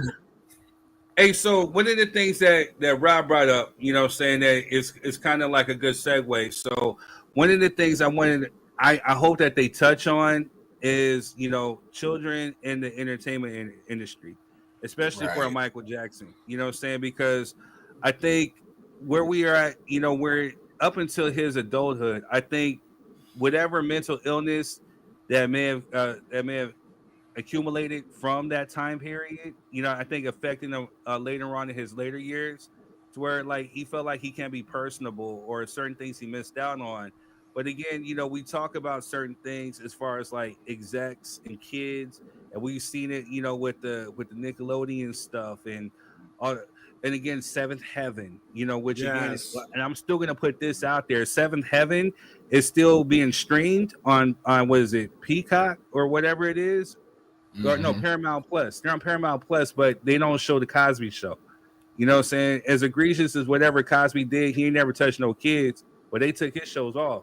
But the father from Seventh Heaven is still on there, and he admittedly, you know what I'm saying, touched some kids.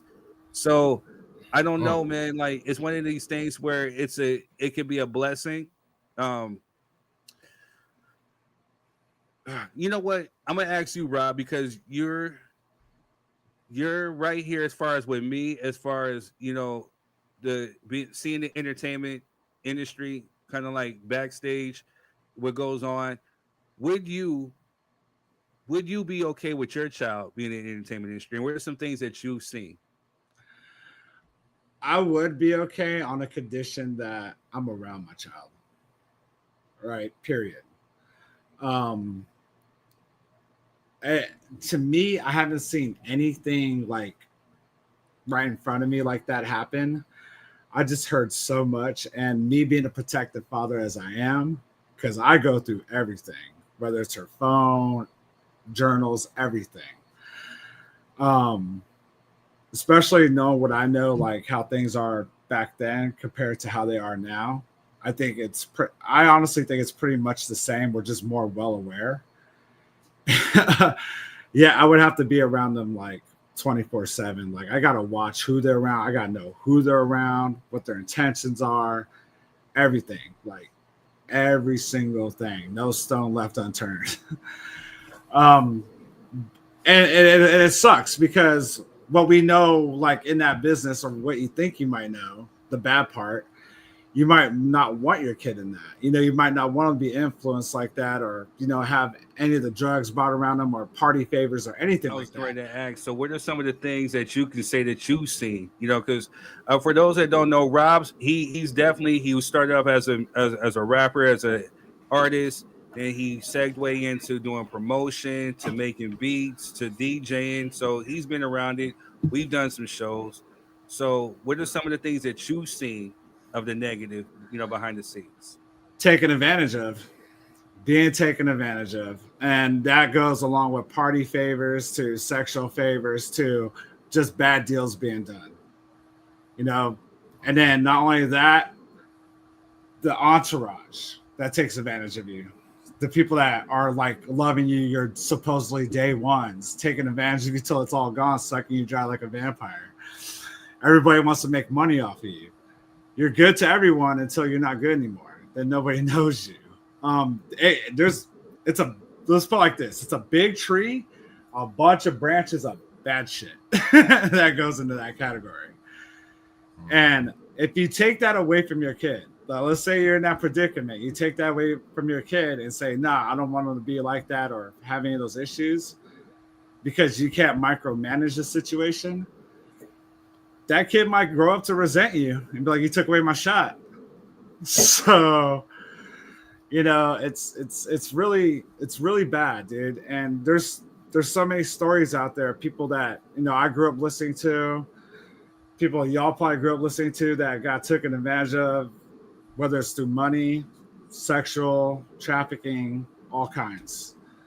Right. And a lot of the parents, unfortunately, a lot of the parents were just more concerned about what was coming in. That's where their priorities were. And that's why I said, I would need to micromanage that. Like, I would not. That part. Yeah. I got to be around everything. Like, nah, she ain't riding on that bus. She riding with me. I mean, the only thing as far as I've seen with minors or with children was I've seen minors in clubs, you know what I'm saying, with alcohol, you know what I'm saying. I've seen that.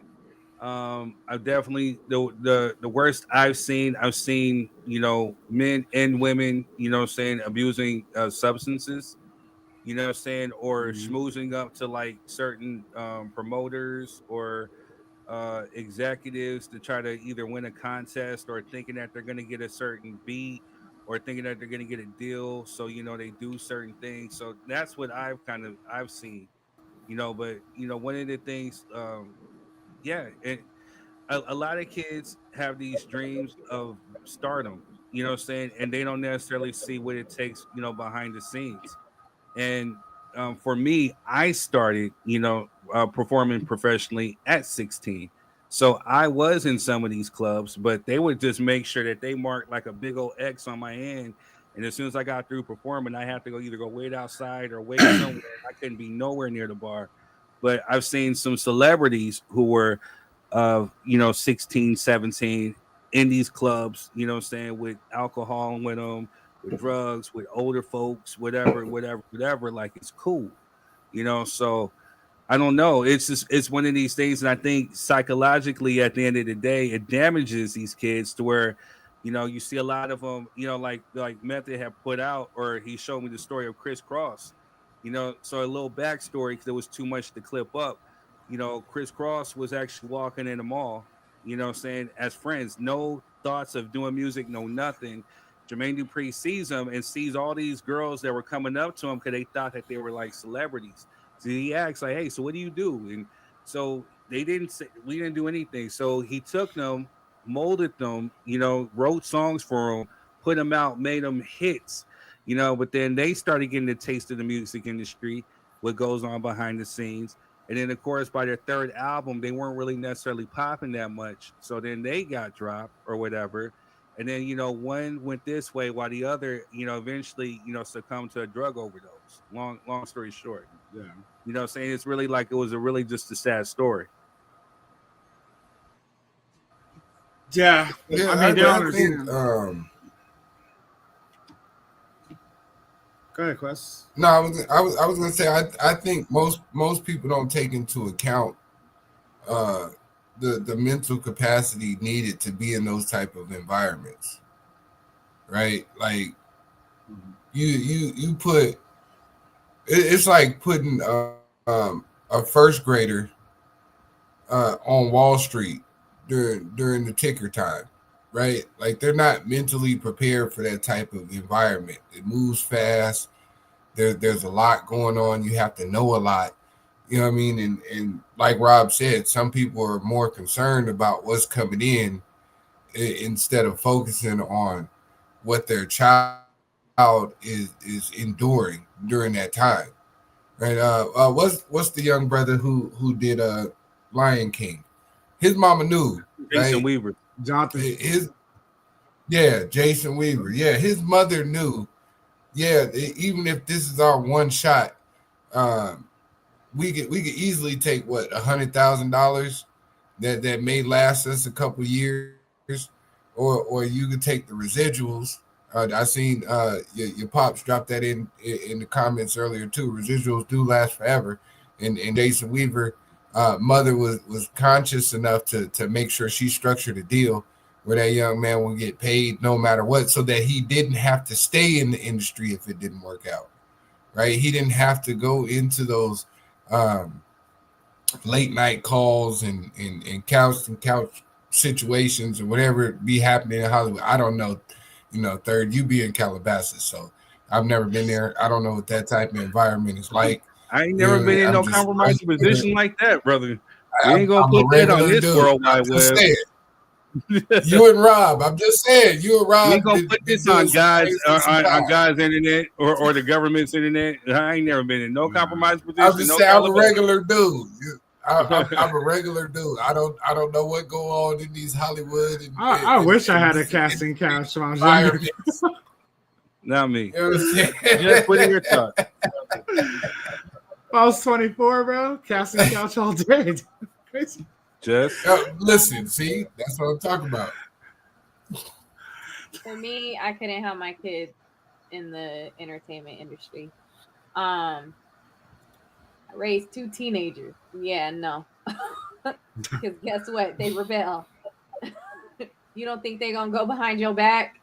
You don't think these people will be talking to them, putting stuff in their ear? Yeah. Even if you're not with them for a split second, you got to go to the bathroom sometimes. Yeah. You going to take them with you? Like, no. They can wait till they're an adult. When their mind is almost fully developed.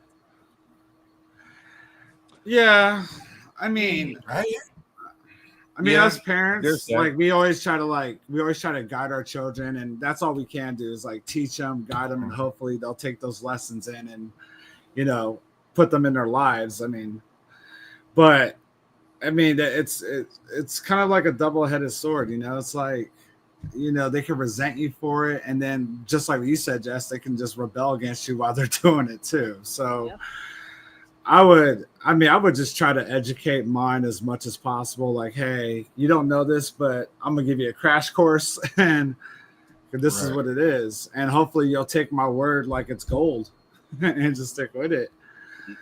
Yeah, I mean, you gotta. It's a catch-22 because on one hand, you want to cultivate talent. You know what I'm saying, and especially if a kid has talent, there's benefits to it. Because again, what if this is necessarily like their dream?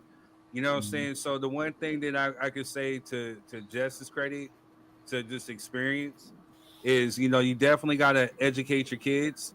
If this is the industry that you're putting them in, I would find somebody or find like a mentor or find somebody that you yourself as an adult can actually talk to. Reading is fundamental. Read about the good, the bad, the ugly of the music industry. And then, listen to some of these interviews of some of these kids. But the one thing that I would, from these child stars, the tragic ones like the Frankie Lymans, the Chris Kellys, or, one of the Chris's, or the Gary Colemans, saying like we've heard timeless stories. There's lessons within even tragedy, to where even still, if you're talking with your kids, just like how we're here on this government internet, have an honest, open discussion with your kids, and you tell them about the good, the bad, and the ugly. Like, look, if this is what you're signing up for, this is what happens. So they don't just get the glitz and glitter part of it; they get the ugly part of it too. So you're definitely got to educate yourself, but also educate your kids. But and at the same time, be around them as much as possible. Know what you're signing. Don't put yourself in any compromising positions. Funk what anybody says. There is no business deal that needs to go on after 5 p.m. or 10 o'clock in somebody's hotel room or house or whatever like that. Make sure you're in an office setting, but even still, then there needs to be some type of protection. Some type of guardianship even within that. Don't leave your kids alone with some of these people because, again, just because they're in the industry don't mean that they're not predators or savages. You know what I'm saying? Well, wouldn't that be wise advice for just general life? True. That's why I find it. That's why I find it. Kind of a common sense conversation, even though we see it happen so often with people in the industry. But like this is common sense stuff. Like, I mean, when you training your kids, you have to teach them situational awareness. You have to, kind of. I think it comes from the naivety of we made it.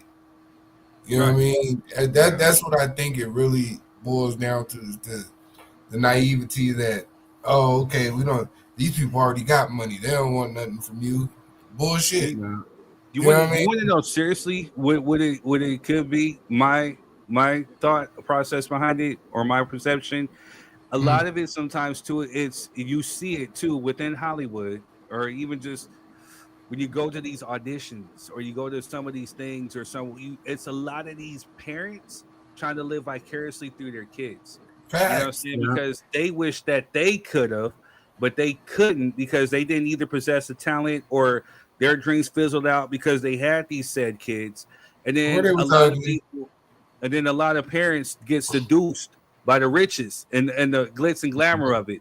So once you taste the devil's nectar of that actual residual check, or you see the money that comes, okay, well let's go put them in this next movie. Oh, but then you got such and such director over here saying like, well, let me see little Timmy or little Susie. Bring them to my hotel room so I can audition them. And then you just turn that blind eye and act like, oh, you don't know what's going on, until years later. Now they're talking about, oh, something happened. Oh, I want justice. No, punk, biatch. You just want justice because the check stopped. Yeah. Well, I mean, if you want to see parents living vicariously through their kids, put your children in sports. and go to those activities every weekend. That's very true. That's very true. I say it all the time. All the time. All the time. And then But for you, Mr. Third, Oh, they shit. can still be in talent shows and things like that, to hone their craft. No, I know, but You know. here's the thing, Jess. So you would know if you were. There's only so far a talent show can actually get you. You know what I'm saying?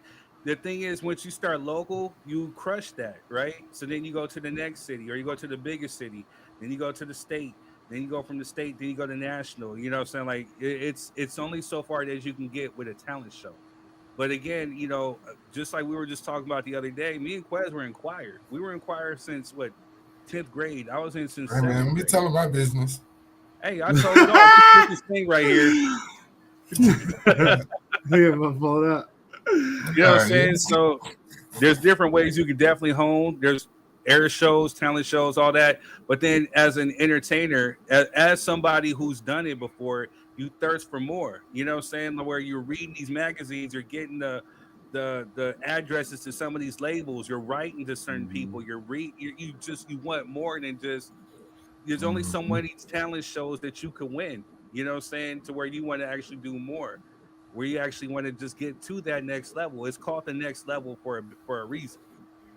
But also something is very different about the industry that we're speaking of right now, because social media has garnered people the ability to showcase their talent globally without having to use those mainstream pathways. You know what I'm saying? So, if your child is naturally talented or gifted, and possess some type of purpose, that's been put on their life, you don't necessarily have to take these traditional avenues and low key, as Cheryl said, pimp your kids out to the system. You know what I mean?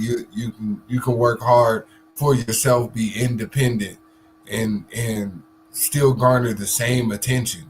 Right. Like nowadays we're watching people become famous in a matter of months, even with no talent.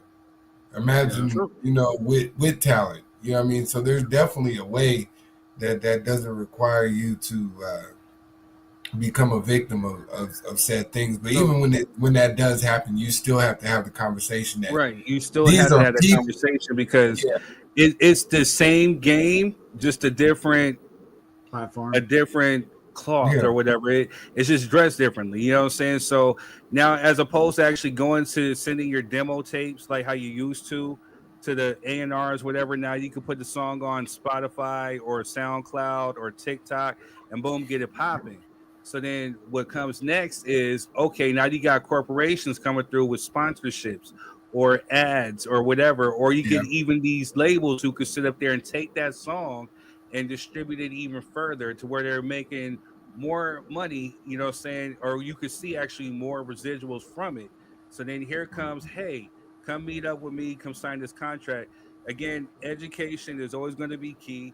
Go kids, you know what I'm saying? The one thing that is cool is, yes, you want to be an entertainer. That's fine and dandy, especially if you can sing, you can rap, you can play, whatever. On the other flip side, go enroll yourself in some of these college courses to where they teach you about business, music business, so you know how to read contracts. So therefore, you know how to protect yourself. You know, you're not signing stuff to where you're signing away your likeness, your music. You know, saying your image. Make sure that you stay in control of it as much as possible, to where you're not signing and you're giving away stuff. Always think partnership. So you think of yourself as an entity, as a business. So if you have a distributor coming to you, like, hey, I'm not going to give you all of mine, you know what I'm saying? We're going to go into a partnership to where if you distribute and you market, this is the percentage that you're going to get from that, but I still own and retain my likeness, my songs, my residuals. So therefore, you keep that instead of a quick dollar, you get a long lasting buck. You know what I'm saying? But at the same time, too, make sure your parents are involved. Don't sign anything behind your parents' back. You know what I'm saying? Make sure your parents are there in these meetings, it's something that you want to pursue seriously, have them read the same books that you reading. And parents, don't be ashamed if you got to go back to school, get into some of these college classes and get some knowledge as to what you are actually signing. Also, too, make sure that you choose good entertainment lawyers. Have your lawyers watching lawyers so you don't go broke. Another thing I want to add is that a lot of these parents didn't do this was they actually never brought on a therapist.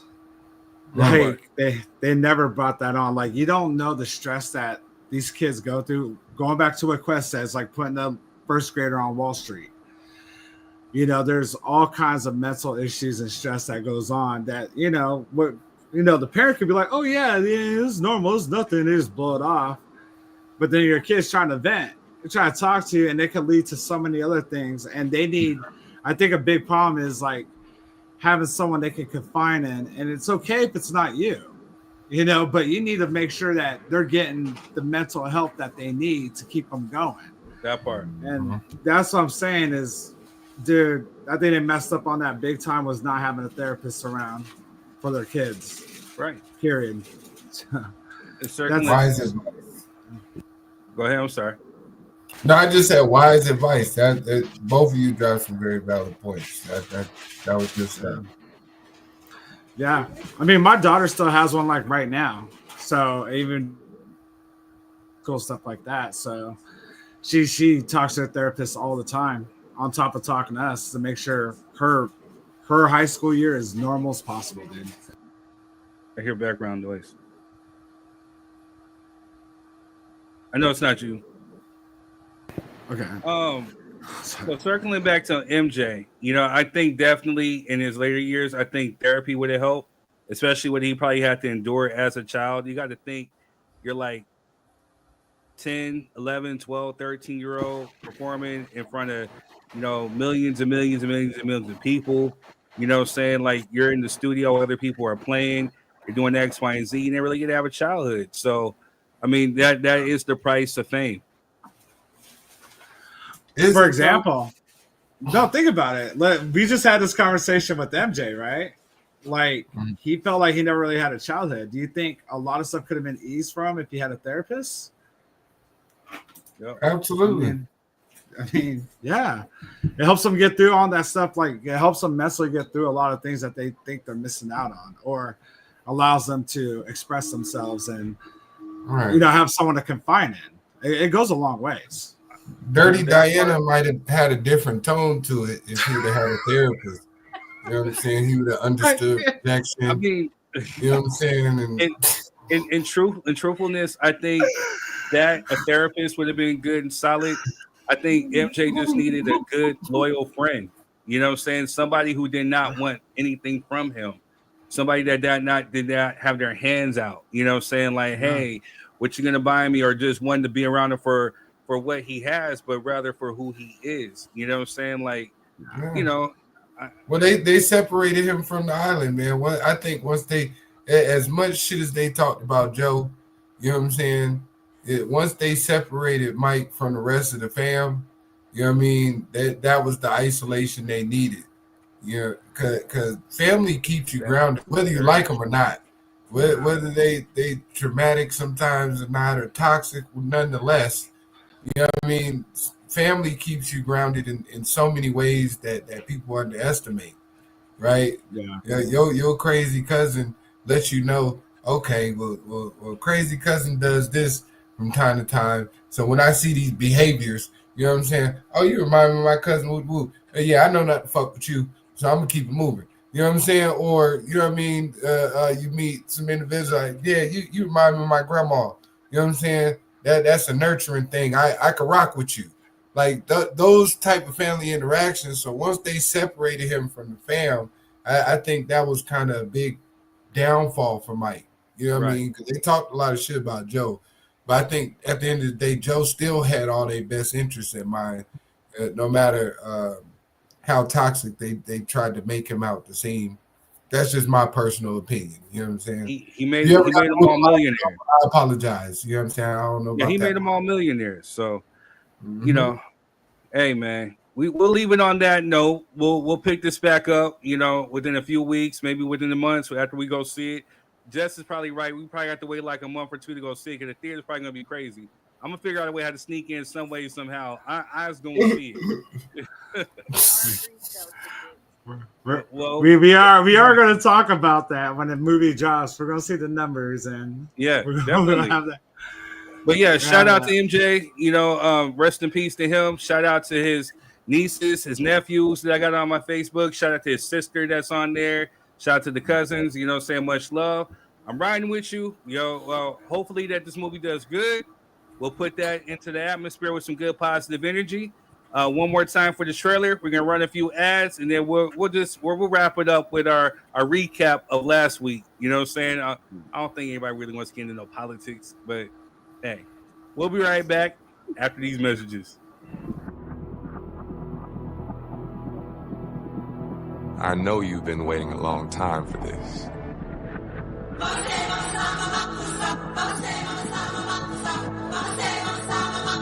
This is your story.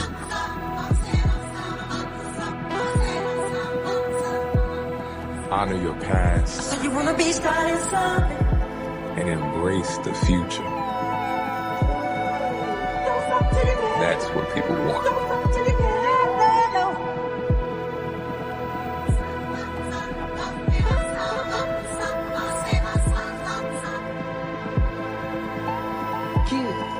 Can you lower the lights for me, please? Okay, but remember, in here, keep those feet still, my man.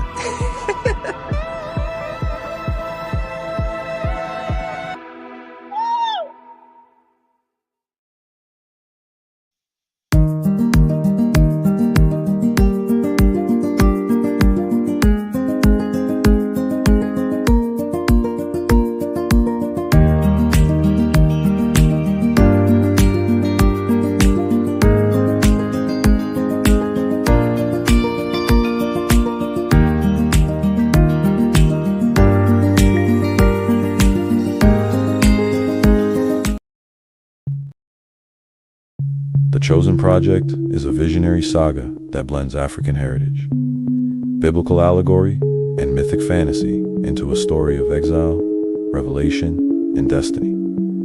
Through Enoch's journey, the series explores the battle between seen and unseen forces, inviting readers into a spiritual odyssey both timeless and urgently modern. Available on Amazon.com and Kindle Unlimited. Check out The Chosen Project by A.J. Moore.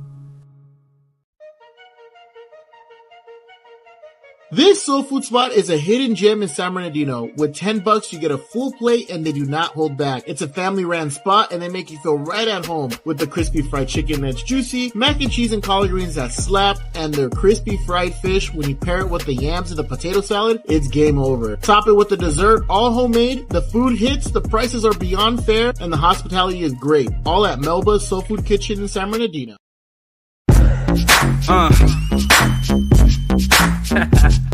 Yeah.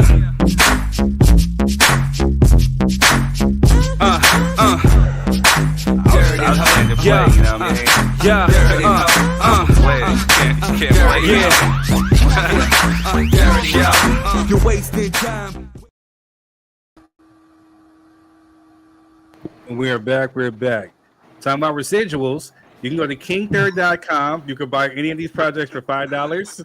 Or you can go to Spotify, Apple Music, or any digital streaming platform and stream Third Degree. 3R Degree, because there's only one me. Hey, that was an amazing segue. You know what I'm saying? I can appreciate that one. Gosh, me being great before 8. That part. You know what I'm saying? Right? That was good stuff, man. Good stuff. Yeah. All right, y'all. So last week, just to recap, we had an interview with author, sports writer, and author Jeff Pearlman, pretty much about his book, the only guy could judge me, the many lives of Tupac Shakur, and it caused quite a stir. Tupac Shakur. The book is quite a stir. You know what I'm saying? So, definitely, here goes a clip of last week. I just know if I'm reporting a book, a true journalistic book, not a fan book, and he goes to prison for sexual battery. And 4 months earlier, a woman makes a similar case, interviews with me. I have the police report verified, and I try to interview the other person. I don't know what else you're supposed to do. And I know you're going to make an argument against me, and it's cool. But I'm just saying that's my perspective. Another, this is the story of actually finding the baby from Brenda's Got a Baby. She worked it out, found the information, called you back, and this is what we got. Well, I mean, number one, you have to convince a 33-year-old man who's been through a ton of trauma in his own life to sort of open up to you and trust you. And I mean, one thing I really got a PhD on, maybe not PhD, but a master's degree working on this, is like trauma, young trauma. As Yasmin Foolish said to me, there's nothing like Black trauma in America, and what people go through and what this kid went through. If you think about it, in a way, I haven't even fully, probably properly, like, he reunites with his mom, right? And I'm like, oh, this is an amazing story. It's an amazing story. His mom threw him down the trash compactor, like literally opened the 3rd floor trash chute, put her baby in a plastic bag, threw your baby down the trash heap, right? So that's not just trauma of like being discarded by your birth mother. That is, in the literalist sense possible, your mom throwing you out in the trash and presuming you were going to die. That is a lot of shit to overcome. Like, that's no joke. So I think, like, even just getting Davon to trust me, and I feel like we have a nice friendship now and a nice relationship, took, I can't say work, but a lot of like discussions and conversations and like making sure he knew I was not, like, I never wanted him to think, it's almost complicated. Like, it isn't a book. So theoretically it benefits me. It's a book. If the book sells, that benefits me. I never wanted him to think that I was taking advantage of his story. Like, we appeared on All the Smoke together about a week ago. I wanted him to know with 100,000,000% certainty, I did not care if he went on. I didn't want him to feel pressure to go on. He doesn't need to talk about this story. If he never wants to talk about it again, he never has to talk about it again. Like, it is not, I had a show, an NPR show, This American Life, reach out to me today about having us do the show, right? And I was like, I said to them, and I really mean this, I'm not trying to look like a hero at all. I was like, this is not my story. Like, I'm happy to be the conduit, but it is the story of this kid and what he went through. So what were you guys' takeaway from the interview with Jeff? And kind of, give it 3 cents instead of some dollars. We are kind of short on time. Well, I mean, my takeaway was he did not have a PhD in trauma, thanks to Jess. He denounced that. I don't know why that was not put up there. I don't know why. That was the clip right there. But I was really, like I said, I had a different point of view of him prior to that interview, and the fact that he actually did real journalism on it and how he went through the steps of that, I found like it was very impressive on how he did that.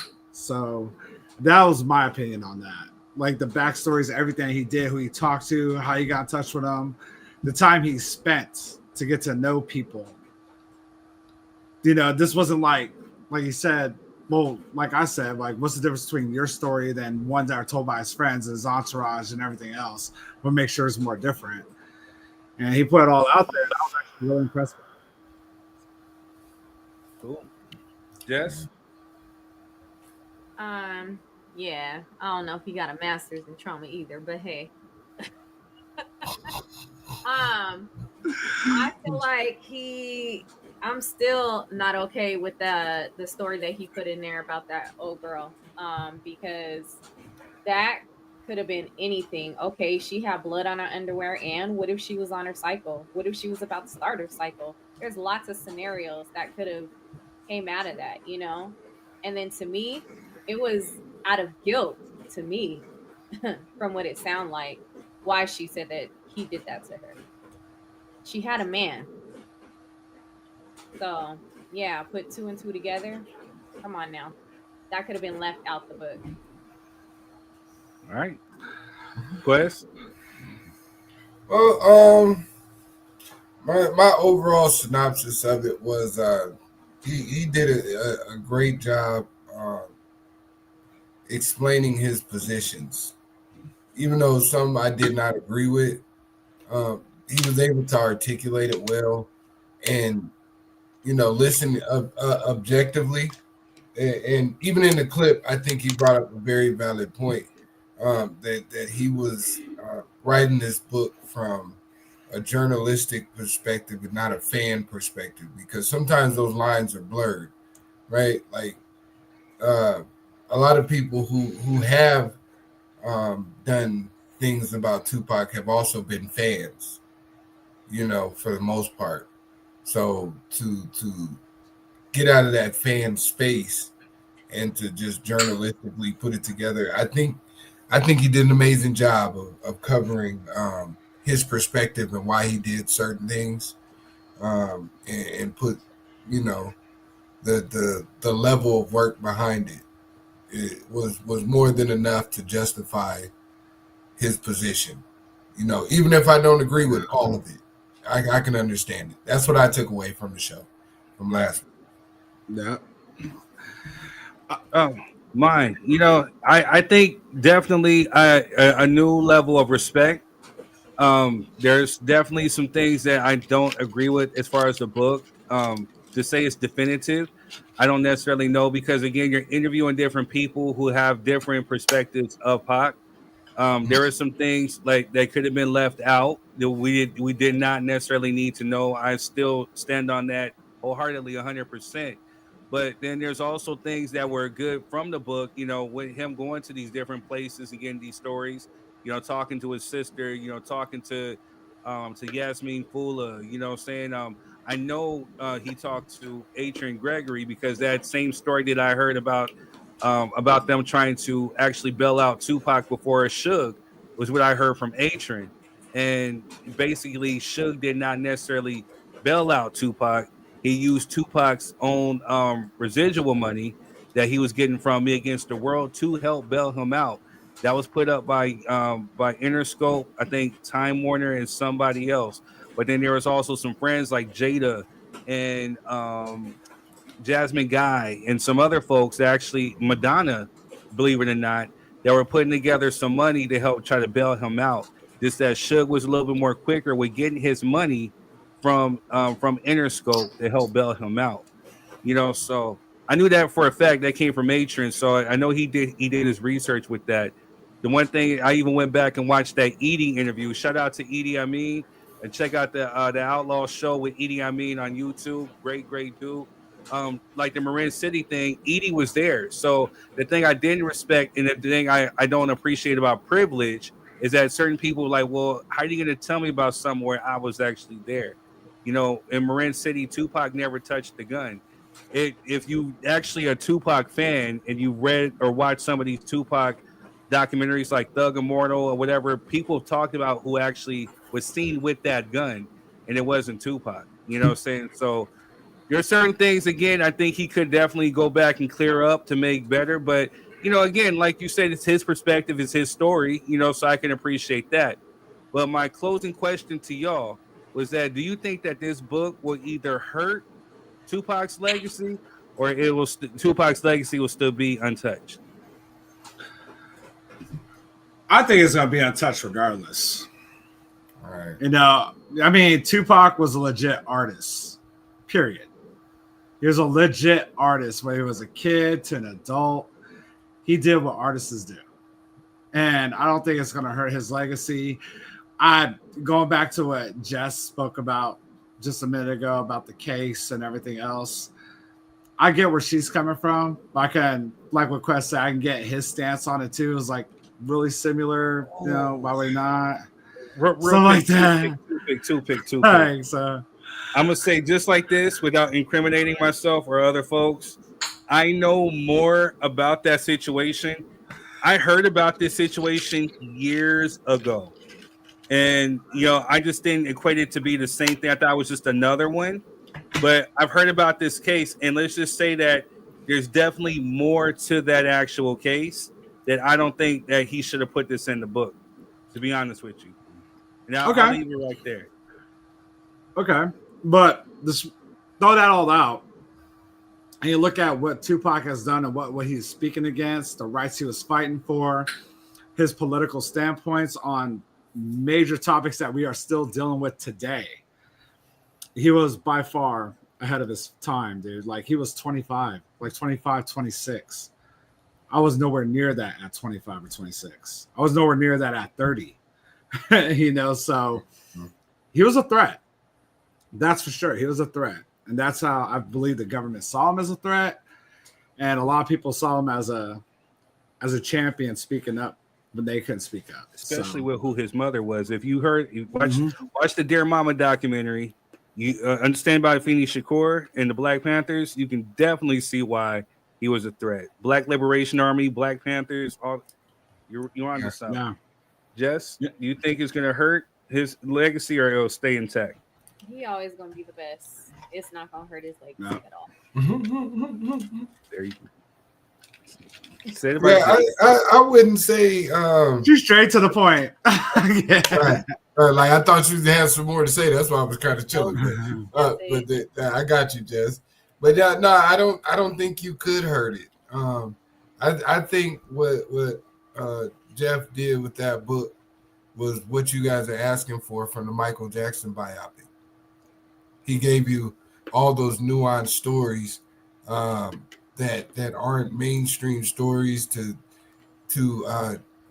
challenge people to do further research, to look more into it. Like, if you genuinely that interested, then you can go out and find the counteractive balance to said stories or whatever. But I think overall, it's a great book for people who know of Tupac, and also for the fans of Tupac, even if there's some stuff in there that you don't agree with.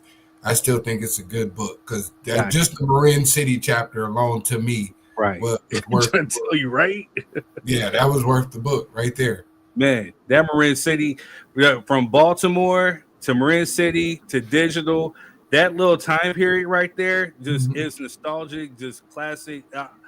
Besides that little Marin City incident that took place at the festival, take that out. Other than that, it's a great chapter, great chapters. So I would say, hey, like he said, you can go get it from the library. I had a credit on Audible. I got it. You know what I'm saying? But at the same time, if you're gonna read that book, make sure you go read the book by Stacey Robinson, the actual official autobiography or biography of Tupac. And you can get that too. Just read them both. You know what I'm saying? And read watch the documentaries that are out there, and just get the true essence of Tupac. Just know that this is another perspective of it. But those chapters, the Marin City, Baltimore, digital, Oakland, all that stuff, great chapters. So again, shout out to Jeff Pearlman. Thank you for coming through. Thank you for actually, not ducking no smoke, you know what I'm saying, and showing up. I can appreciate that. Yeah, and thank you guys. Right. Thank you guys for tuning in and for making those numbers great. Continue to watch, continue to share. We want to thank you for even coming through today. If you're on YouTube, hit the like, share, subscribe button. Facebook, keep tapping, and loving this. We love you. Thank you for all the support. We will be back next week, with some more heat. You know what I'm saying? So this is what we do. This is the DY3 crew, and we will see you. Peace.